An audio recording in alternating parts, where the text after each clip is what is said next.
नस्तईनुहु व नस्तगफिरुह व नऊज़ु बिल्लाहि मिन शुरूरि अनफुसिना व मिन सय्यिआति अमालिना मन यहदिहिल्लाहु फला मुज़िल्ल लहु व मन युज़लिल्हु फला हादिय लहु व नशहदु अन ला इलाहा इल्लल्लाहु वहदहु ला शरीक लहु व नशहदु अन्न सय्यिदना व सनदना व मौलाना मुहम्मदन अब्दुहु व रसूलुहु सल्लल्लाहु तआला अलैहि व अला आलिहि व सहबिहि अजमाइन।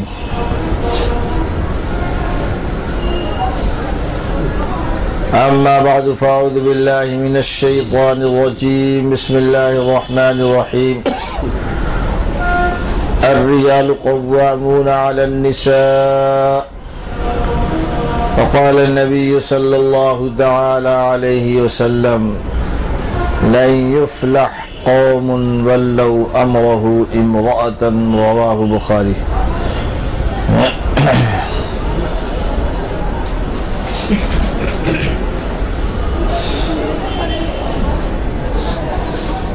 मेरे मोहतरम बुजुर्गों, दोस्तों, नेक ख़वातीन, माएँ और बहनें, औरतों से मुताल्लिक़ ये मजलिस मुनक़िद की गई है, इसलिए उन्हीं की मुनासबत से मैंने इस वक्त कुरान करीम की एक आयत का कुछ हिस्सा और इमाम बुखारी की तख़रीज करदा रिवायात का थोड़ा सा हिस्सा आप हज़रात को पढ़कर सुनाया है। बड़ी मुख्तसर सी बात इसी आयत और रिवायत के ज़ैल में अर्ज़ करने जा रहा हूँ। दुआ फरमाए अल्लाह ताला हम सब को इल्म नाफ़े नसीब फरमाए।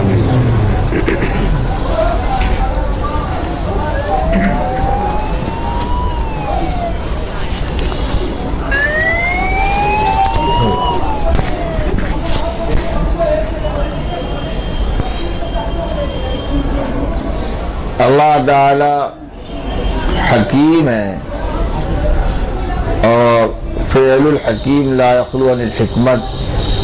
हकीम का काम हिकमत से खाली नहीं रहता,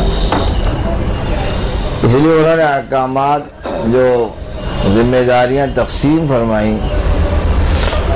इंसानों की क़ुवा और उसकी ताकत और अक़्ल व फ़हम के एतबार से अल्लाह ने जिम्मेदारियां तक़सीम की और अहकामात अता फरमाए।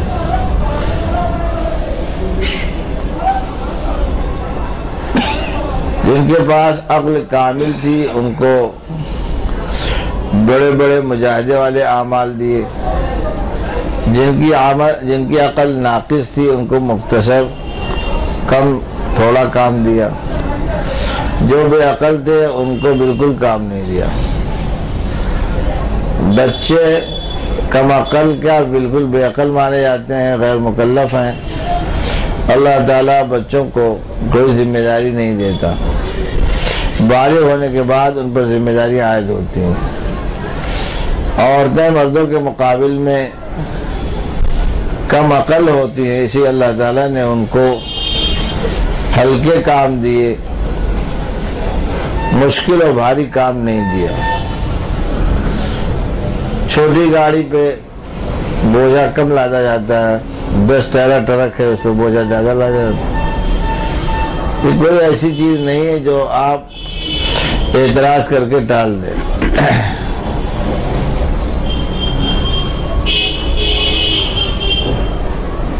देखिए अल्लाह ताला का कैसा करम है कि बच्चों को तो मुतवल्ली और कफ़ील अता फरमाए, वली अता फरमाए। लिहाजा सारी जिम्मेदारी उनके सदक़तुल फ़ित्र की हो या उनकी देख रेख की हो, उनके खिलाने पिलाने की हो। वल वालिदातु युरज़िअना औलादहुन्ना हौलैन कामिलैन फरमाया कि तो मालूम हुआ कि जो है मौलूद लहू और वालिद के लिए रिस्क मौलूद लहू के जो है जिसका बच्चा है उसका रिस्क उसके ऊपर आयद होता है। वालिदा पे उसकी जिम्मेदारी परवरिश की आयद होती है। क्यों? इसे कि वो बेअक़ल है। ऐसे अल्लाह ताला ने मर्द औरत के माबैन जो काम तकसीम फरमाए उसमें इसी अक्ल का ख्याल करके अहकामात दिए। और ये आयन रहमत और शफ़क़त है कि बोझ बक़द्र अक्ल ही अल्लाह ने रखा है। और फरमा दिया कि औरतों को मैंने मर्दों को मातहत बनाया। औरतों की जिम्मेदारी देख रेख फरमाया मर्दों के जिम्मे रखी गई। इसीलिए अगर गौर करें तो मर्द और औरत मिलकर ही एक इंसान मुकम्मल बनता है। अगर गौर करें तो औरत कोई अलग से चीज़ है ही नहीं। हदीस पाक में भी आता है अन्निसाउ शक़ाइक़ुर रिजाल, मर्दों की टुकड़ियाँ हैं, मर्दों के हिस्से की वो फटन है। जैसे थान से जो है कुछ कपड़ा फाड़ दिया जाए तो उसको शकीका कहते हैं। ऐसी आदम अलैहिस्सलाम की पिछली से हव्वा माई को पैदा किया गया। तो आदम और हव्वा मिलकर एक इंसान थे। यही वजह है कि हमारी आपकी खैरियत जब मुकम्मल होती है, जब पूछा जाता है आपकी तबीयत कैसी है, आपके घर में लोग खैरियत से हैं, तो मानो कि अहले खाना की खैरियत के बाद फिर खैरियत मुकम्मल होती है। बीवी बच्चों की खैरियत के बाद खैरियत उसकी मुकम्मल होती है। जैसे इंसान के जिस्म का कोई हिस्सा अगर मजरूह हो, इनिश्तका आइनुहु इश्तका कुल्लुहु, हदीस में समझाया गया आँख में दर्द है तो पूरे इंसान को दर्दमंद समझा जाता है। एक हाथ दुखी है तो पूरा इंसान दुखी समझा जाता है। हालांकि 360 जोड़ों वाला इंसान अगर एक जोड़ में दर्द है तो बकिया अक्सरियत में तो उसको दर्द नहीं है, सेहतमंद समझना चाहिए। फरमाया नहीं, पूरा इंसान इन जोड़ों में किसी एक जोड़ में भी तकलीफ होगी, पूरा इंसान तकलीफ में महसूस किया जाएगा।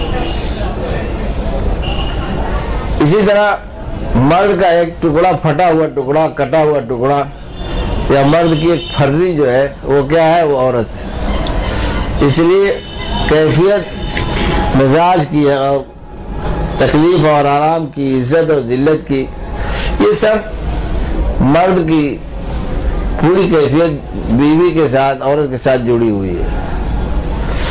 एक आदमी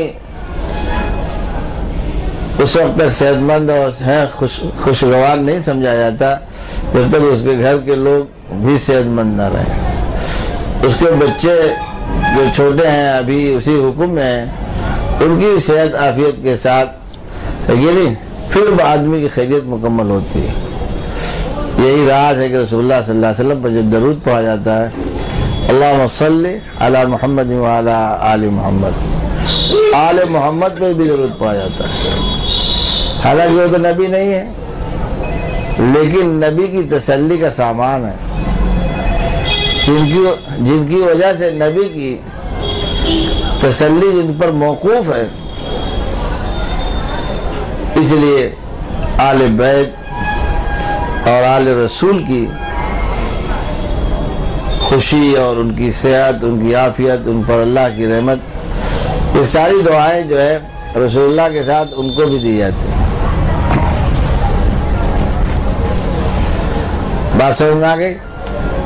लिहाजा आज जो हमारा मुआशरा फसाद और तबाही की तरफ चल पड़ा, तो हम समझते हैं कि औरतों की इस्लाह की ज़रूरत नहीं है।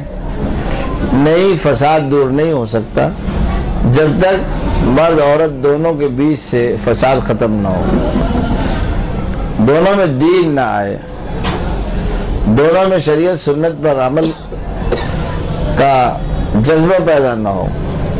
जब दोनों में जज्बा पैदा होगा तब मिलकर सही शरीयत और सही सुन्नत का नफा हासिल होगा। आप समझ गए? बात बहुत मुख्तसर करनी है, इसलिए मैं ज़्यादा इसको फैला नहीं रहा हूँ, लेकिन ये बात समझना ज़रूरी है कि हम जो सोचते हैं कि हमारा रोज़ा नमाज बस काफ़ी है, बीवी बच्चे जैसे चाह रहे हैं, तो ये आपकी बहुत बड़ी भूल है, गलती है।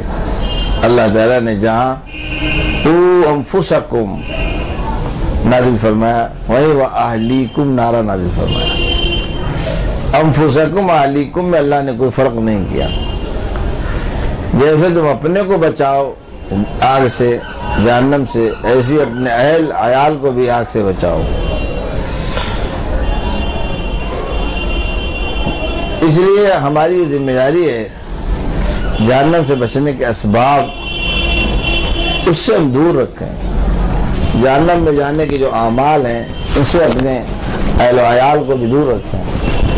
अगर उसे दूर नहीं रखा आपने तो गोया कि जहन्नम में ढकेलने का जरिया बन जाएगा। कोशिश नहीं की तो क़यामत में गिरफ्त हो जाएगी, पकड़ा जाएगा। यही वजह है, कहा गया कि अगर औरत की निगरानी नहीं की गई तो एक औरत कई मर्दों को घसीट सकती है। किसी की बीवी है तो शौहर को घसीट लेगी, किसी की बहन है तो भाई को घसीट लेगी, किसी की बेटी है तो बाप को घसीट लेगी। मालूम है कई तरफ इसके नुकसान जाते हैं। ये जो बजाय उससे अलग थे उसकी बुराई में माखूज हो जाएंगे। इसलिए कि उसने जो इख्तियारी अमल था उसको तर्क किया, इख्तियारी असबाब नहीं अपनाए, कोशिश जहाँ तक करने का हुक्म था उसको नहीं अपनाया, तो इसके ऊपर जाहिर अल्लाह ताला साहब फरमाते हैं तू अनफुसकुम, अपने आप को बचाओ, और वह अहलीकुम, और अपने अहल अयाल को बचाओ। तो जब दोनों को बचाने का हुक्म दिया गया तो एक काम करने से हमें निजात कैसे मिलेगी? जब दो काम पर है कि नहीं हमें हुक्म मिला दो काम का, एक काम करके हम निजात कैसे पाएंगे? बात समझ में आ गई?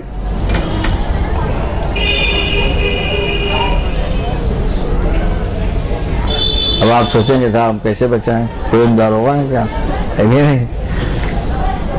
उसका जवाब हज़रत अली ने दिया है इस आयत के अंदर, या अय्युहल्लज़ीना आमनू कू अनफुसकुम व अहलीकुम नारा पर हज़रत अली का एक कौल नकल किया गया, एक रिवायत दर्ज की गई। हज़रत अली ने पूछा, या रसूलल्लाह हम किसी को जहन्नम से कैसे बचाएंगे? फरमाया कि जहन्नम से बचाना उनको इल्म दीन, इल्म शरीयत का देना है। अब गए बहुत से लोग उसके बावजूद नहीं पढ़ सके। फरमाया नहीं, तुम्हारी जिम्मेदारी असबाब इल्म मुहैया करना, असबाब इल्म से जोड़ना, उसके लिए कोशिश करना। लेकिन कोशिश करते करते तुम थक गए, बालू हो गए, तुम्हारे हाथ से निकल गया, अब तुम्हारी जिम्मेदारी खत्म।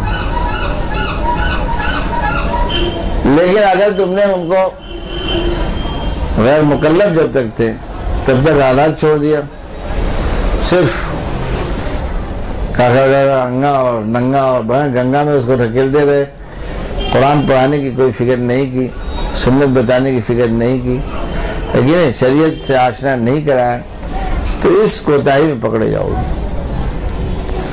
इसी दीन का इल्म सिखाना और शरीयत की बात बताना ये आपकी बाप होने की हैसियत से जिम्मेदारी है। शरीयत के अहकामात पर फिर ना आए वो उसका अल्लाह जाने, उसकी बात खत्म।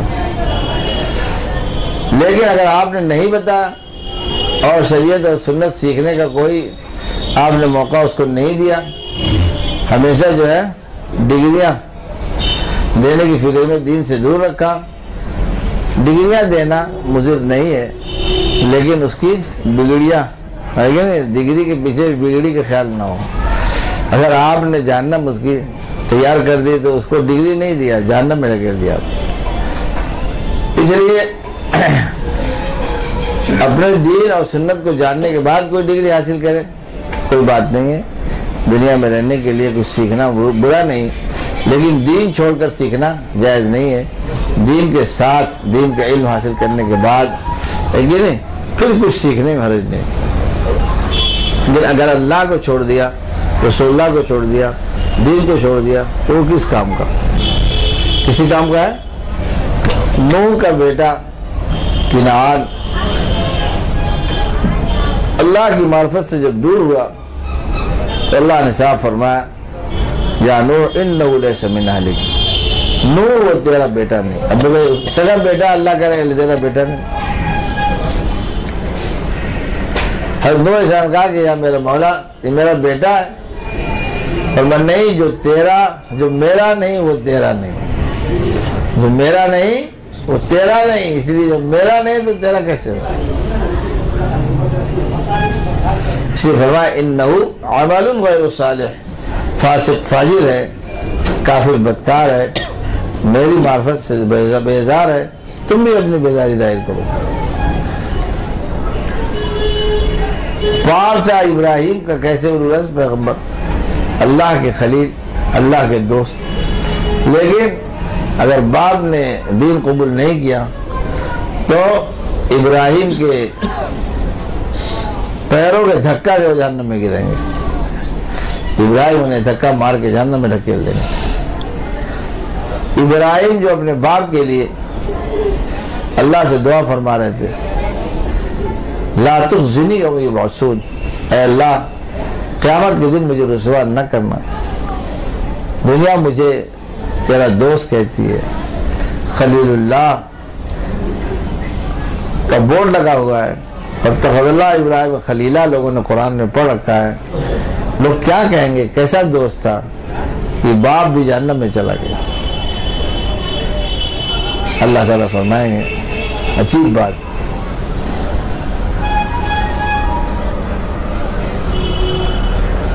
या इब्राहिम फरमाएंगे इन्नी हर्रमतुल जन्नत अलल काफिरीन, मैंने काफिरों को जन्नत में जाने की कोई गुंजाइश नहीं रखी, हराम कर दिया जन्नत।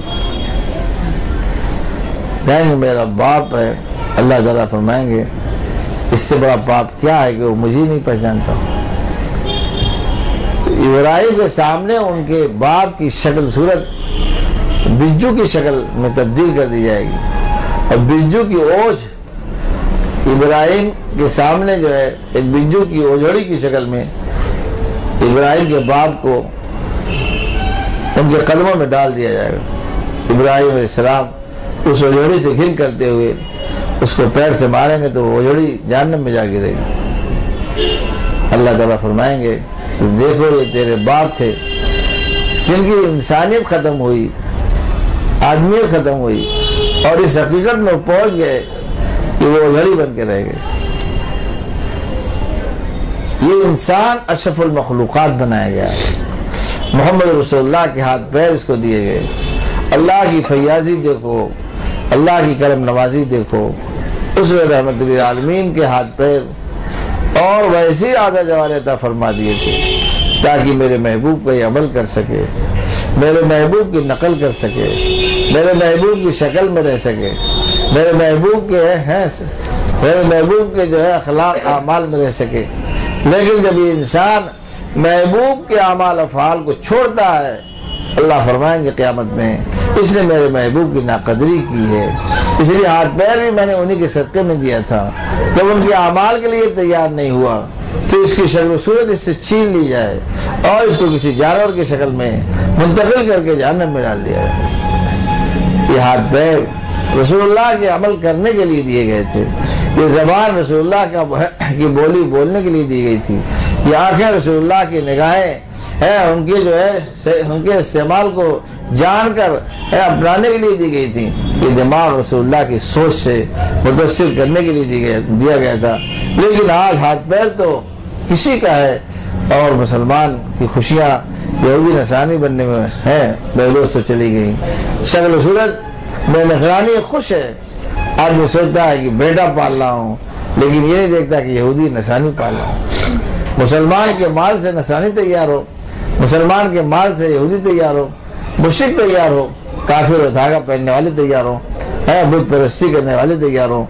आप बताइए कितने अफसोस की बात है कि हम मुसलमान हैं और हमारा माल मुसलमान नहीं, हमारे अहल वयाल मुसलमान नहीं, हमारी बीवी मुसलमान नहीं, हमारे जो है हमारे घरों में नसरानियत की, यहूदियत की, ईसाइयों की जो है मेरे दोस्तों नुमाइश है, उनके बैठने की, उनके सोने की, उनके रहने की, पहनने की चीज़ें टंगी हुई हैं। आगा है मुसलमान के घर में घुसिए तो मुसलमान का घर दिखाई नहीं पड़ता, दिखाई पड़ता है किसी जो है गैर का घर है। आप अंदाज़ा लगाइए अल्लाह ताला को ये चीज़ पसंद आएगी? अरे पसंद आएगी भाई? ख्वाजा साहब ने कहा था, डिप्टी कलेक्टर थे, कहते हैं तेरे महबूब की यारब शबाहत लेके आया हूँ, हकीकत इसको तू कर दे, मैं सूरत लेके आया हूँ। सूरत भी लेकर अगर मुसलमान ना जाए तो रब से इतने बड़े नबी को पाने वाला मुसलमान है मेरे दोस्तों क्या माजरत कर सकता है? अल्लाह ताला फरमाएंगे मैंने तो तुम्हें वो रसूल दिया जो इब्राहीम ने मांगा, सारे नबियों ने मांगा, किसी नबी को जो है अल्लाह ताला ने उम्मती होने का शरफ अदा नहीं किया। हज़रत ईसा की दुआ कबूल होगी, वो इस उम्मत के फर्द बनकर आएंगे। और मेरे दोस्तों नबी को ये एहसास है कि मुझे काश उम्मती बनने का मौका मिल जाता, लेकिन मुसलमान अपने नबी की कदरदानी पहचानने के लिए तैयार नहीं। आप अंदाज़ा लगाइए सारे नबियों के नबी कहे जाते हैं, इमामुल अंबिया और मुरसलीन कहे जाते हैं, लेकिन सारे नबियों ने रसूलुल्लाह की इत्तिबा में मेराज की रात में नमाज पढ़कर आपकी इमामत की तस्दीक की, आपके इमाम होने का है शरफ अपने सरों पर ओढ़ा और मुक्तदी बनने की अल्लाह ताला से जो दरख्वास्त की थी वो पूरी हुई। लेकिन आप अपने महबूब नबी का है मेरे दोस्तों न उसका अमल जानते, न उसके अमल को अपनाने की फिक्र करते, न उनकी शक्ल जानते, न शक्ल को अपनाने का जज्बा पैदा होता, न उनका लिबास पूछते, न उनके लिबास को पहनने का ख्याल आता। ये क्या है? महबूब की कदरदानी है। याद रखिएगा महबूब की नाकदरी को माफ़ नहीं करता अल्लाह ताला, जैसे कुफ्र और शिर्क को माफ़ नहीं करते ऐसी जो है अपने महबूब की नाकदरी को माफ़ नहीं करते। अपने महबूब की नाकदरी तो ख्वाजा अबू तालिब कितने मोहसिन थे लेकिन ईमान नहीं लाए और कदरदानी में कमी हुई तो उनकी भी माफ़ी नहीं हुई। अरे मैं कहता हूँ अगर किसी कोटे की कोई माफ़ी होती तो अबू लहब तो सगा चचा था, है कि अल्लाह ताला उसको कहते चलो मोहम्मद रसूलुल्लाह के सदक़े में एक जन्नत दे दो, क्या हर्ज है। लेकिन ना अबू जहल जन्नत में जाएगा, ना अबू लहब जन्नत में जाएगा। है रसूलुल्लाह की अगर नाकदरी की अल्लाह ताला उन्हें माफ़ नहीं फरमाएंगे। आप और हम किस खेत की मूली हैं? हमारा और है कहते हैं चिबिद्दी शोरबा है कि नहीं, खामखा जो है तस्वीर ये कि साहब हमारा गाड़ी पार हो जाएगी। अल्लाह अपने महबूब की नाकदरी को माफ़ नहीं करता। बात समझ में आ गई? इसलिए अगर क़यामत में अल्लाह ने पूछा कि मेरे नबी की शक्ल में कमी क्या थी, मेरे नबी के लिबास को तुमने क्यों ठुकराया, मेरे नबी के कल्चर को तुमने क्यों छोड़ा, यकीनन मुसलमान के पास कोई जवाब नहीं होगा। जवाब होगा भाई? नहीं हो सकता। इसलिए भाई अल्लाह ताला ने हमें जो इंसान बनाया और इंसानी आज़ा जवारे अता फरमाए, हक़ ये है कि रसूलुल्लाह की ग़ुलामी के लिए, उनकी इत्तिबा के लिए, उनकी सुन्नतों को अपनाने के लिए, उनकी जो है तालीमात को अपनी ज़िंदगी में लाने के लिए अल्लाह ने हमें वही सिस्टम अता फरमाया जिस सिस्टम को अगर हम चाहें तो अपने आज़ा जवारे से रसूलुल्लाह का अमल कर सकते हैं। हमारी ज़बान रसूलुल्लाह की बोली बोल सकती है, हमारा दिमाग रसूलुल्लाह की सोच अपना सकता है, हमारे कल्ब को रसूलुल्लाह की फ़हम नसीब हो सकती है। अगर हम चाहें इत्तिबा करना तो हमारे लिए अल्लाह ताला ने रास्ता हमवार कर रखा। इसलिए खा वो मर्द हो या औरत हो, दोनों को शरीयत और सुन्नत का दोस्तों अल्लाह ने जो इनाम अता फरमाया, यही शरीयत और सुन्नत का ये दस्तूर दोनों को जन्नत में पहुंचाने के लिए काफ़ी है और दोनों को इस दुनिया में बाइज़्ज़त रखने के लिए काफ़ी है और दोनों को अपने रब के हुक्मों से ही इज़्ज़त मिल सकती है, इससे हट कर इज़्ज़त नहीं मिलने वाली है। अगर मुसलमान इज़्ज़त कहीं और तलाश करेगा तो याद रखिए महरूम ही महरूम रहेगा। अल्लाह ताला ने साफ फरमाया कि देखो अल्लाह के लिए इज़्ज़त लिल्लाह व लिरसूलिहिल मुमिनीन, अल्लाह के लिए और अल्लाह की निस्बत पर उसके रसूल के लिए और उसके रसूल की निस्बत और शरफ से है उसके मानने वालों के लिए सिर्फ इज़्ज़त मिलेगी और किसी को इज़्ज़त नसीब नहीं हो सकती।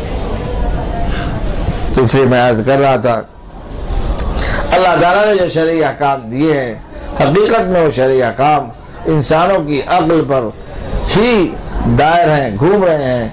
जैसी कामिल अक्ल वैसी कामिल जो है जिम्मेदारी, जैसी नाक़िस अक्ल वैसी छोटा काम, जैसी बेअक़ल वैसी कोई जिम्मेदारी से है बिल्कुल फ्री।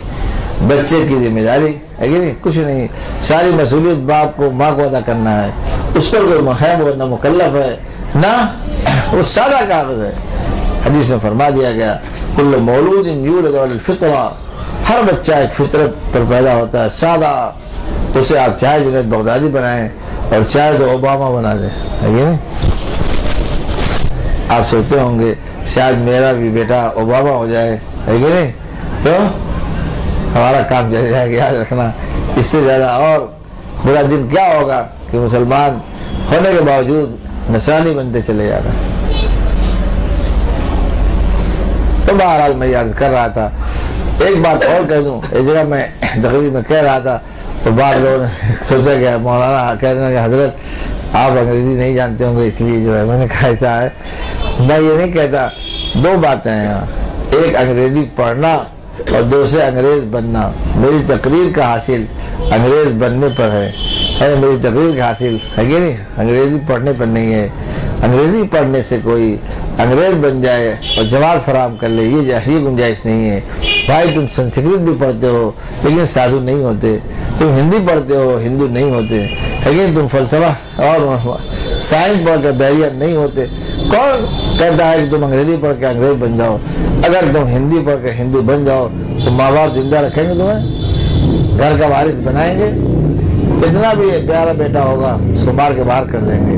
अगर हिंदी पढ़ के तुम हिंदू नहीं बन सकते और नहीं बनने की गुंजाइश भी नहीं है, तो अंग्रेज़ी पढ़ के अंग्रेज़ बनने की गुंजाइश कैसे हो गई? इसलिए मैं गुफ्तगू जो कर रहा हूँ वो अंग्रेज़ बनने पर कर रहा हूँ, अंग्रेज़ी पढ़ने पर नहीं कर रहा हूँ, है कि नहीं? अंग्रेज़ी पढ़ने के लिए तो हो सकता है बस औकात ज़रूरत पेश आ जाए।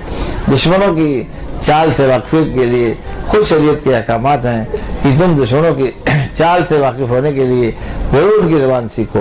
लेकिन क्या है, लेकिन जब खुद मुसलमान रहेगा तब अपने को मुसलमान बचाएगा, बनाएगा और अपने को मुसलमान बचा कर रखेगा और न जाएगा मिल जाएगा।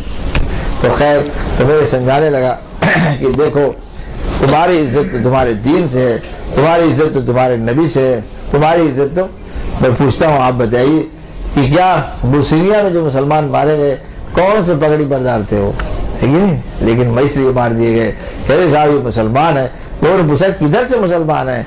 अगर अंदर बाहर कहीं से मुसलमान होने का सबूत नहीं। वो कहते हैं अगर मुसलमान नहीं तो हो सकता है कभी बन जाए, है कि नहीं? मुसलमान बनने के खौफ से मारा जा रहा, आप अंदाजा लगाइए, है कि नहीं? ये मोमिन के बीज को भी गवारा नहीं करते। चल जाए कि जो है आप ये समझ रहे हैं कि आप अंग्रेज बन जाएंगे, सीने से लगा लेगा, इस दुनिया में कोई नहीं है। ये मोहम्मद रसूलुल्लाह की जात थी कि अपने जानी दुश्मन को उन्होंने कलमा पढ़ने के बाद है मेरे दोस्तों बराबर खाने में रख दिया। दुनिया में कोई मिसाल ऐसी नहीं कि आप, मैं पूछता हूँ, मुसलमान इतनी दिनों से मेहनत कर रहा है अंग्रेज बनने की और काफ़ी हिस्सा बनकर भी दिखा गए, लेकिन क्या अंग्रेज़ों ने उनको अपना लिया? अरे वो अपना लिया? अगर अंग्रेज अपनाते तो झगड़ा क्या? वो आपको अपना नहीं सकते, वो समझेंगे ये दुश्मन है, ये मुसलमान है। अगर ये मुसलमान नहीं हुआ तो इसकी नस्ल में कोई मुसलमान पैदा हो जाएगा, इसलिए है अगली नस्ल तक का सौदा करके वो मार रहा है। बात समझ में आ गई? अल्लाह ताला हम सबको फहम सलीम अता फरमाए। हमारी इज्जत किस चीज़ से? दीन से। उमर फारूक ने कहा था नहनु कौमुन आज़्ज़नल्लाहु बिल इस्लाम, हमारी कौम की इज्जत उसका दारा मदार हमारे इस्लाम पर है। हमारी इताअत बढ़ेगी, अल्लाह ताला की फरमाबरदारी बढ़ेगी, अल्लाह का ताल्लुक बढ़ेगा, हमारी इज्जत बढ़ेगी, और हमारा ताल्लुक घटेगा, हमारी इज्जत चली जाएगी। आपने दुनिया में देखा आज दुनिया वाले कैसा खेल खेल रहे हैं, है कि नहीं? सारा खेल आप पढ़िए, है कि नहीं? सारा खेल देखिए। जो आ गए इस्लाम पर उनको दुनिया झुका नहीं सकी, और जो बड़े बड़े इंजीनियर और लॉयर और डॉक्टर बन के बैठे थे और अमेरिका गए, उसको खरीद लिया अमेरिका ने, है कि नहीं? उसको खरीद लिया। लेकिन अगर वो मुसलमान बनने का उसने फैसला लिया तो फिर उसको कोई गर्दन झुका नहीं, कोई झुकाने वाला हुआ। इसलिए तुम्हारी इज्जत तो जब होगी जब तुम मुसलमान बन के रहो, जब तुम मुसलमान दुनिया की कोई डिग्री हासिल करो। लेकिन सबसे पहले तुमको समझाना होगा कि हम मुसलमान हैं। मेरा एक सफ़र था नैनीताल का, और वहाँ इंग्लिश मीडियम स्कूल में मेरा बयान था। मैंने पूछा कि भाई तुम देहात से आए और यहाँ से पढ़कर तुम चलो अमेरिका पहुँचो, मैं पूछता हूँ तुम अपने बाप का नाम बदल सकते हो? उसने कहा साहब नहीं, बिल्कुल बाप का नाम लेना जरूरी है। मैंने कहा अगर बाप का नाम नहीं बदल सकते और अपने बाप के नाम की जगह ओबामा और क्लिंटन नहीं कह सकते तो अपने मजहब को भी नहीं बदल सकते। तुम फख्र से कहो कि हम मुसलमान हैं। जहाँ भी जाओ अपनी नुमाइंदगी को ख़त्म मत करो। किसी भी महकमे में जाओ, किसी भी शोबे में जाओ, तुम अपने मुसलमान होने को कहीं मध्यम मत होने दो। अगर तुमने मध्यम होने दिया तो फिर तुम्हारी इज्जत चली जाएगी, है ना। बस इसलिए बात यही है। बात क्या है? बात यही है कि हमारी इज्जत अल्लाह से, अल्लाह के हुक्म से जुड़ी हुई है और रसूलुल्लाह के फरमान से जुड़ी हुई है। अल्लाह ताला ने जो हमें इस्लाम की इज्जत अता फरमाई, इससे फ़ायदा उठाने की हम सबको तौफीक अता फरमाए। और खा मर्द हो या औरत हो, हर एक को अपनी ज़िंदगी में ईमान इस्लाम को देखने की ज़रूरत है कि किस कदर हम मुसलमान हैं, कै फ़ीसद मुसलमान हैं। आज मुसलमान कहता है कि हमको नफ़ा नहीं पहुँच रहा है। मैं पूछता हूँ भाई, किसी सिस्टम का नफ़ा कितना कब पहुँचता है? जब मुकम्मल उसका फॉलो करें, आप सिस्टम को अपनाएं।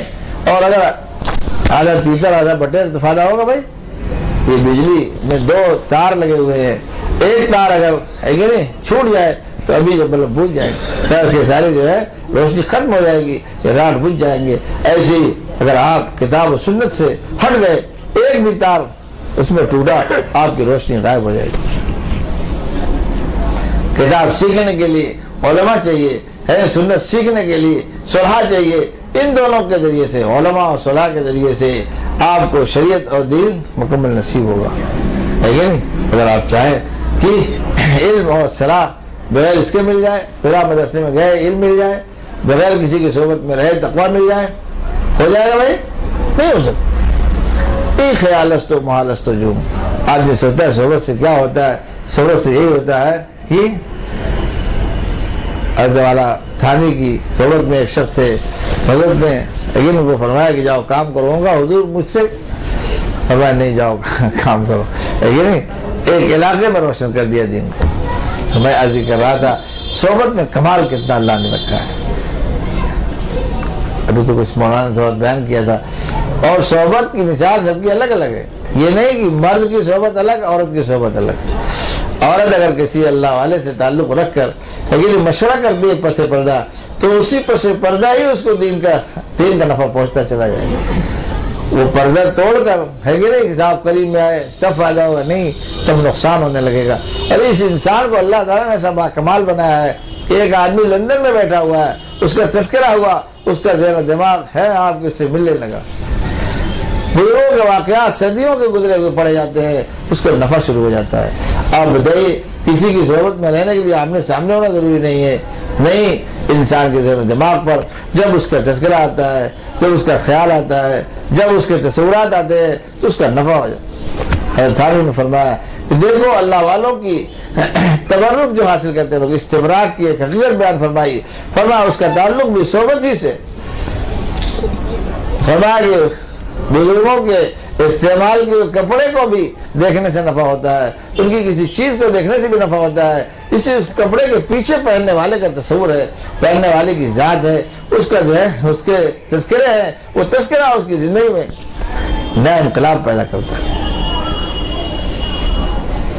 आप समझ गए? इसलिए अगर सामने आमने होना ही ज़रूरी था तो कैसे लोग कहाँ कहाँ गए, 1-2 सोबतों के बाद फिर राब्ता रखा है, कैसे तकमील होती चली गई। इसलिए मैं अर्ज़ कर रहा था अल्लाह ताला ने जो नफ़ा उठाने, इंसान को नफ़ा उठाने की जो मशीन बनाया है, ऐसी मशीन है कि दुनिया में इसकी कोई नज़ीर नहीं है। आप बताइए, लोहे की सुई यहाँ है, थोड़ा सा कह रहे हैं कि मकनातीस का पहाड़ कितनी दूर है, लेकिन उस लोहे की सुई में थोड़ा सा मकनातीस लगा रहता है, अपने मरकज की तरफ वो सुई घूमने लगती है। तो तुम देखा आपने, आप उसको टेढ़े करके वो नाच कर जो बेकरार होकर फिर अपना रुख सही कर लेगी, इसलिए कि शुमाल में जो मकनातीस का पहाड़ है, उस मकनातीसी पहाड़ की तरफ उसकी सुई सीधे हो जाएगी। अरे समझ गए? ऐसे ही आपको किसी की सोबत नसीब होगी तो वो आपको जगह जगह मोड़ पर है कि नहीं उसकी रहनुमाई हासिल होगी, और उसके ख्याल तक के से आपको नफ़ा होगा, और उसके जो है तस्वुरात से नफ़ा होगा। अल्लाह ताला हम सबको, बस मैं कहता हूँ अल्लाह के हुक्म पर अमल करने के लिए कोई इल्लत मालूम करने की ज़रूरत नहीं। जब अल्लाह ने कुनू मा सादिकीन कहा है तो उसकी इल्लत पूछने की जरूरत ही नहीं, उसके अंदर नफा नुकसान को देखने की जरूरत ही नहीं। हाकिम है वो, हकीम है वो, बगैर हिकमत और मशवरत के हुक्म नहीं देता। इसलिए अल्लाह का हुक्म होना, कुनु माअस सादिकीन, बस ये हुक्म होना यही हमारे अमल के लिए काफी है। इसके अंदर कोई कील काल की जरूरत नहीं। अल्लाह ने पूछा नमाज पढ़िए, आप उसको अगर लेबोरेटरी में टेस्ट कराएं कि नमाज में से क्या फायदा पैदा होगा, तो आप जैसी बेवकूफ़ी जो लोग क्या कहेंगे, बेअकल है। अरे अल्लाह के हुक्म को पूरा करो, अल्लाह ताला नाफे हैं, हमको नफा पहुँचाना चाहते हैं, हम हैं, हमें समझ भी आए, ये नहीं जरूरी नहीं। डॉक्टर कैसी कैसी दवाएं देता है, आदमी खाए चला जाता, सिर्फ इस उम्मीद पर कि डॉक्टर शफीक है लिहाजा उसकी दवा में फ़ायदा होगा। अल्लाह ताला तो अर्हमुर राहिमीन है, उसकी दवा में फ़ायदा कैसे नहीं होगा। इसी उसके बतलाए हुए अहकामात को खा वो मर्द हो या औरत हो, मेरे दोस्तों, उसको उसी में नफ़ा समझना चाहिए। अब अल्लाह ने औरत पर पर्दा उतार दिया, अब औरत सोचे कि आप लीजिए हमारे ऊपर बोझा पड़ गया, नहीं, उसका नफ़ा उसी पर्दे ही में। उसको सोचना चाहिए हमारे मौला का दिया हुआ हुक्म और हमारे मौला का दिया हुआ इनाम, ये हमारे लिए इस दुनिया में भी सुरखुरी का जरिया, आखिरत में भी सुरखुरी का जरिया है। अगर कभी कमी हो तो इस्तिग़फ़ार करे, लेकिन पर्दे को अपने लिए नफ़ा का सामान समझे। अपने को मोहम्मद रसूलुल्लाह सल्लल्लाहु अलैहि वसल्लम की तरफ से अल्लाह ताला ने जो आपको जो इनाम दिया है, आपके अज़वाज को, आपकी बनात को, है अल्लाह ताला जो अहकामात अदा फरमाए। सोचे कि साहब जब नबी के घर को पर्दा नसीब हुआ और नबी के घर में रहने वालियों को पर्दे में रखा गया, तो हमारी क्या, हम है क्या। इसलिए कोई हुक्म अल्लाह की तरफ से आए उसके नफा नुकसान को जोड़ने की जरूरत नहीं है, बस हुक्म पे पामाल हो जाओ, कुर्बान हो जाओ। जिस दिन ये कैफियत पैदा होगी उस दिन हमारी जो है कि नहीं, मेरे दोस्त, हमारी इज्जत को कोई रोक नहीं सकता और हमारी कामयाबी को कोई रोक नहीं सकता। इसीलिए एक हदीस मैंने सुनाई थी, उसका भी तर्जुमा कर दूं। बुखारी की रिवायत है, आप सल्लल्लाहु अलैहि वसल्लम इरशाद फरमाते हैं, लन युफ्लह कौमुन वल्लौ अमरहु इमरातन। इस रिवायत का पस मंजर ये है कि कैसर ने जब रसूलुल्लाह सल्लल्लाहु अलैहि वसल्लम का खत पहुंचा तो उसमें लिखा था, मैं मोहम्मद रसूलुल्लाह इला अजीम कैसर, उसने लिखा कि कैसर की तरफ ये रसूलुल्लाह की जानिब से खत जा रहा है। तो ना अहल था ना लायक था, उससे खत फाड़ दिया और कहा कि बताइए, मैं बादशाह हूँ, मेरा नाम नीचे और है, ये मेरी रियाया और इनका नाम ऊपर है, इसलिए उसने खत फड़वा दिया। बेअक्ली की बात। खैर जब खत पढ़वा दिया उसने तो आप सल्लल्लाहु अलैहि वसल्लम को इत्तला मिली, आपने फरमाया कि अल्लाह उसके टुकड़े टुकड़े फरमा दे, अल्लाह मस्जिद कुल्ल मुमस्जिद, अल्लाह इसको बिल्कुल चीथड़े उड़ा दे। आपकी ज़बान से बात निकली कि देखते देखते दौरे फारूकी तक उसका कैसर यानी ईरान है, उसको समझिए आपके कैसर के माने अमेरिका और रूस जैसे बड़े दो मुल्क थे। रूम जो था और इधर फारिस, ये दो बड़े मुल्क थे, ऐसे जैसे आज का अमेरिका और रशिया। तो उसका हाल ये हुआ कि किस्सा बहुत लंबा है, उसमें मुख्तसर कहता हूँ कि उसकी जो है उसका मर्डर उसके बेटे ने कर दिया। उसके बेटे को जो है जहर ने मार डाला और उसकी बीवी थी वो खुदकुशी करके मर गई, और उसकी नहीं शेरुया उसकी बीवी थी खुदकुशी करके मर गई, और उसका जो उसकी एक पोती थी, तो फिर उसको लोगों ने बैठा, उसका नाम जो था है कि नहीं, उसका नाम बौरान था। जब बैठा उसको तो हुजूर सल्लल्लाहु अलैहि वसल्लम की इत्तला मिली, आपने फरमाया ये रिवायत आपने फरमाई थी कि जिस मुल्क की नुमाइंदा है बादशाह जो है जिम्मेदार जो है, फरमाया कि जिस मुल्क की जिम्मेदार औरत हो जाए वो उस मुल्क की नाकामी के लिए यही काफ़ी है। औरत का सरदार होना उसको बर्बाद करने के लिए काफ़ी है। कलकत्ता वाले भी जो है कि नहीं तलाश करना चाहते हैं, और बहुत है कि नहीं, और बकिया लोग हिंदुस्तान पे सब मंडला रही हैं औरतें, है कि नहीं, मालिकाना शान लेकर। इस मुल्क की बर्बादी का वक्त आ गया लगता है। तो बहरहाल इस हदीस से ये पता चला कि घर में भी औरत को मालिक बनाने से घर की तबाही का रास्ता खुल जाता है।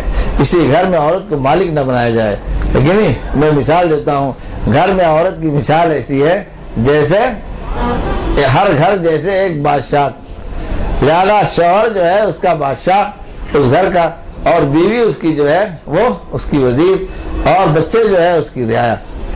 बस इस तरतीब से अगर काम चलता रहेगा तो मुल्क और घर तरक्की करेगा, और इसके खिलाफ अगर काम होगा तो फिर घर तरक्की नहीं कर सकता। लिहाजा औरतों को शौक़ न रहे कि वो घर की मालिका बन जाएं, उनको शौक़ ये न रहे कि शौहरों को अपने मातहत करने की फ़िक्र में रहें। अल्लाह ताला ने उनको अकल ज़्यादा दी है, इसलिए उनसे नफ़ा उठाओ। हाँ, अगर इल्म में नाकिस हैं तो उनको आलिम से जोड़ो, अहले सलाह से हैं करीब करो, न ये कि खुद मालिक बनने की फ़िक्र करो। इसी जिस घर में मालिकाना शान औरत हासिल कर लेती है, उस घर की तबाही और बर्बादी को फिर कोई रोक नहीं सकता। और ये अजीब है, अबू बकरा इस हदीस के रावी हैं, वो कह रहे थे कि मैं हज़रत आयशा की तरफ जंग जुमल में उनकी तरफ जा रहा था कि मुझे ये हदीस याद आई, फ़ौरन उनसे लौट आया।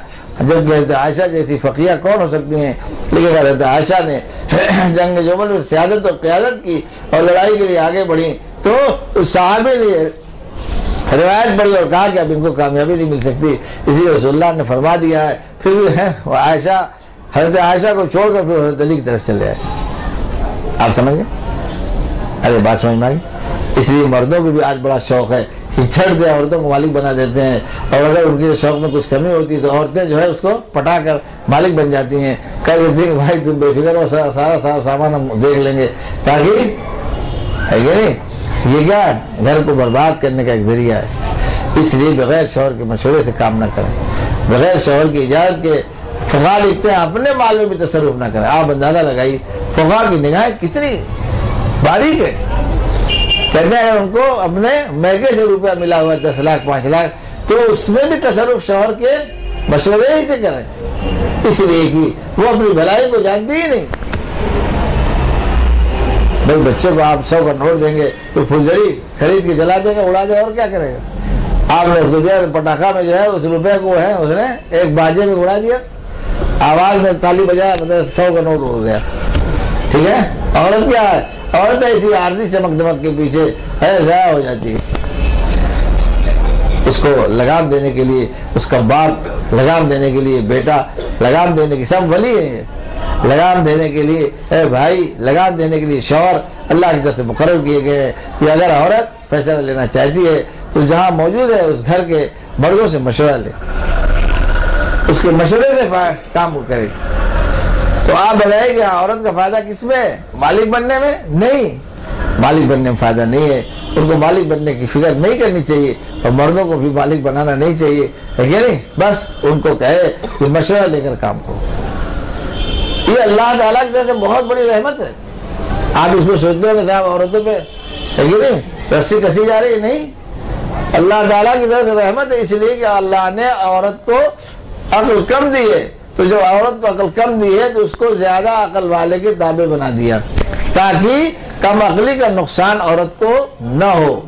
अब आप कहेंगे अल्लाह ने अक्ल औरत को कम क्यों दी है? अल्लाह ताला ने तकसीम किया तो अल्लाह ताला की तरफ से जो है कि अच्छा ही नहीं है कि मर्द को अक्ल ज़्यादा दें। असल में देखिए, मर्द औरत से जब निज़ाम शुरू होता है तो वो इज्तिमाई निज़ाम कहलाता है। ठीक है, इज्तिमाई निज़ाम में एक अमीर एक मामूर बनाया जाता है। इसलिए जब निकाह हो गया तो अब एक अमीर और एक मामूर अगर नहीं बनेगा तो निज़ाम फासिद हो जाएगा। इसे एक हाकिम एक महकूम बनाया जाएगा। सफ़र में 2 आदमी चल रहे हो, हदीसों में समझाएगा, देखो 2 आदमी हो तो एक को अमीर बना लो, उससे पूछ के काम करो। 2 आदमी 3 आदमी 5 आदमी सफ़र में है, एक को अमीर बना लो। ऐसी जब मियाँ बीवी के इज्तिमा से एक नया दौर शुरू हुआ तो अल्लाह ताला दोनों को बराबर अगर अक्लमंद बता देते तो लड़ाई हो जाती। ठीक है, आप समझ गए। इसीलिए वहाँ हाकिम महकूम का फैसला जरूरी था।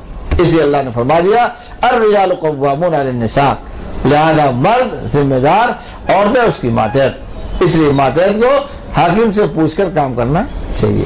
ठीक है, बात समझ में आ गई? फिर समझ में आ गई तो ये अल्लाह की रहमत है। अल्लाह ताला ने रहम करम किया है कि अकल कम दी तो उसको उसकी कम अकली के नुकसान को मर्द के दावे करके ख़त्म कर दिया। जैसे आप हाफिज नहीं है तो आपको एक हाफिज के पीछे नियत बांधने का हक देकर आपको हाफिज के हिफ्ज़ से नफ़ा उठाने की सलाहियत दे दी। आप अगर जो है कारी नहीं है उम्मी है, तो आप एक कारी के पीछे अगर नियत बांध कर खड़े हो और उसकी पैरवी करें तो आपको 15 मिनट के अंदर एक कारी के क़िराअत का और जो है उसके कुरान का उतना नफ़ा आपके खाते में नसीब हो गया। तो अगर कोई बड़ा जनरेटर वाला आपसे कहे कि हमारे जनरेटर में क्या करो, अपना प्लग लगा लो और तुम्हारी फ्रिज चलने लगेगी, तो उसकी तरफ से इनाम है कि उसकी तरफ से जाती है। आप समझ गए? इसलिए अल्लाह ताला ने इंतजाम के लिए अकल एक को औरत को कम दिया है और मर्द को उसके मुकाबले में ज्यादा अकल दिया है इंतजामी तौर पर। अगर ये ना हो तो दुनिया शर व फसाद से भर जाए। इसलिए अल्लाह का फरमान आलिशान मर्द के लिए भी रहमत है और औरत के लिए भी रहमत है, बच्चों के लिए भी रहमत है, हाकिम के लिए भी रहमत है, महकूम के लिए भी रहमत है। अल्लाह ताला हम सबको इस शरीयत को रहमत समझने की सलाहियत अता करे। आज शरीयत को हम रहमत समझने लगे, शरीयत के हुक्मों को अपने लिए है कि नहीं हम अपनी तरक्की की राह में रुकावट समझने लगे। हाशा कल्ला, सारी कायनात जिसने पैदा की, सारी कायनात को हमारे लिए मुसख्खर जिसने किया, सारी कायनात के नफ़ा को हमारे लिए जिसने मुतय्यन कर दिया है, मजाल क्या है कि हमारा नफ़ा है हट जाए हमसे, हमारा रिस्क हमारे तरफ से मुँह फेर के चला जाए, नहीं मजाल ही नहीं। आप बताइए उस मालिक से बदगुमानी नहीं मुसीबना इल्ला मा कतबल्लाहु लना। खुद हुजूर फरमाते हैं, अल्लाह ताला ने फरमाया, खुद रसूलुल्लाह सल्लल्लाहु अलैहि वसल्लम से आप कहिए मुझे कोई मुसीबत भी पहुंचती है तो मेरी कोई भलाई उसके अंदर भलाई पोशीदा होती है। बस दुआ करो भाई। अल्हम्दुलिल्लाह रब्बिल आलमीन वस्सलातु वस्सलामु अला सय्यिदिना मौलाना मुहम्मदिन नबील अमीन व अला आलिहि व सहबिहि अजमईन। अल्लाहुम्मा इन्नका अफ़ुव्वुन करीमुन तुहिब्बुल अफ़्वा फ़अफ़ु अन्ना। अल्लाहुम्मा अस्लिह लना शानना कुल्लह व ला तकिलना इला अनफुसिना तर्फत ऐन या हय्यु या क़य्यूम बिरहमतिका नस्तगीथ। ऐ अल्लाह हमारे अपने फज़ल व करम से हमें से हर एक के क़ुसूरों को गुनाहों को माफ़ फरमा, हमें से हर एक को अपना कवी सही ताल्लुक़ अता फरमा, अपनी मोहब्बत मार्फत अता फरमा। अल्लाह हम सबको 100% मुसलमान बना, अल्लाह 100% ईमान वाला बना, 100% एहसान से नफ़ा हासिल करने वाला बना। अल्लाह हमें भी मुसलमान बना दे, हमारी औरतों को भी मुसलमान बना दे, हमारी बच्चियों को भी मुसलमान बना, हमारे जवानों को भी मुसलमान बना। अल्लाह ये इस्लाम की सलामती जो तूने सारे आलम के इंसानों को लिए अल्लाह मुकर्रर फरमाई, पसंद फरमाई है, अल्लाह हम सबको इस अमन और सलामती वाले मज़हब का नफ़ा उठाने का अल्लाह हौसला अता फरमा और नफ़ा उठाने का जज्बा अता फरमा। अल्लाह हमारे अपने फजल से हमारे जवानों के क़ुलूब भी तेरे ही कब्ज़े कुदरत में हैं, अपने फजल करम से उनके दिलों को दीन की तरफ मायल फरमा दे। हमारी औरतों के क़ुलूब का मालिक भी तू ही है, अल्लाह इन औरतों के क़ुलूब को दीन से जोड़ दे, शरीयत से जोड़ दे, मोहम्मद रसूलुल्लाह की ग़ुलामी को अपना शरफ समझने का अल्लाह इन्हें हौसला अता फरमा दे। अल्लाह हमारी माँ बहनों को भी दुनिया की तरक्की से और दुनियावी चमक दमक से नफरत नसीब फरमा, सुन्नत की सादी ज़िंदगी से अल्लाह उन्हें मुनासबत नसीब फरमा, अपने महबूब के प्यारे तरीके पर मरने मिटने का जज्बा अता फरमा। अल्लाह जैसे तूने अपने करम के सदक़े में हम सबको अपने महबूब और रहमतुल आलमीन की उम्मत में दाखिल फरमाया, ऐसी उनकी कदरदानी की भी तौफीक अता फरमा, उनके अमाल की कदरदानी की तौफीक अता फरमा, उनकी सुन्नतों को उठाने की तौफीक अता फरमा, उनके तौर तरीके को अपना कर ज़िंदगी गुजारने की तौफीक अता फरमा। अल्लाह इस तेरे करम का हम कोई शुक्र अदा नहीं कर सकते, आजिज़ हैं, कासिर है। अल्लाह हम सबको महज अपने फज़ल करम से और अपने महबूब के सदक़े में जैसे तूने महबूब का दीन अता फरमाया और इतना बड़ा जहान अता फरमाया, ऐसी तू महबूब के सदक़े में महबूब का दीन भी अता फरमा, महबूब की सुन्नत भी अता फरमा, महबूब की सूरत भी अता फरमा। अल्लाह अब तक हमने दुश्मनों की शक्ल सूरत जो अपनाई, अल्लाह हमें माफ़ फरमा दे, उनके तौर तरीके से जो हम करीब रहे अल्लाह हमें दरगुजर फरमा दे। इस उम्मत को शरीयत पर सुन्नत पर चलना सहल फरमा, आसान फरमा और पूरी उम्मत को हक पर जमा फरमा और आलम इस्लाम के गलबे के फैसले को नाफिज फरमा।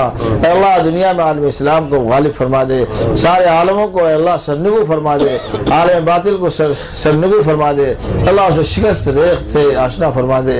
अल्लाह दुश्मन को अपने असबाब पे नाज था, मुसब्बिबुल असबाब, इन असबाब को बहसीत फरमा दे और बे असबाब को और नियतों को अल्लाह तो हलवा अता फरमा दे। तेरे नाम से जुड़े हुए हैं, तेरे नाम पे जो लगे हुए हैं, तेरी अज़मतों से जो आशना होकर ज़िंदगी गुजार रहे हैं, अल्लाह अपने नाम के सत्ते में उन्हें माफ़ फरमा कर और उनके कसूरों से दरगुदर फरमा कर अल्लाह उनको इलाह कलमतुल्लाह के लिए जैसे तूने कबूल फरमाया, अल्लाह उनकी सरबुलंदी का भी फैसला फरमा दे।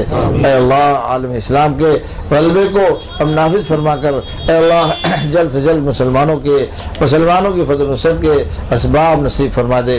अल्लाह हिंदुस्तान में भी मुसलमानों के लिए शरीयत सुन्नत पर चलना और जमना आसान फरमा और मुसलमानों को ऐसे हुक्मरान अता फरमा जो इंसाफ की तरफ आएँ, वरना मुसलमानों को हुक्मरानी का है अल्लाह जिम्मेदारी अदा करने की तौफीक अता फरमा और मुसलमानों को है अल्लाह इस मुल्क की अमानत सबूत फरमा और उनके ज़िम्मे हक़ व इंसाफ अदा करने का जज्बा नसीब फरमा दे।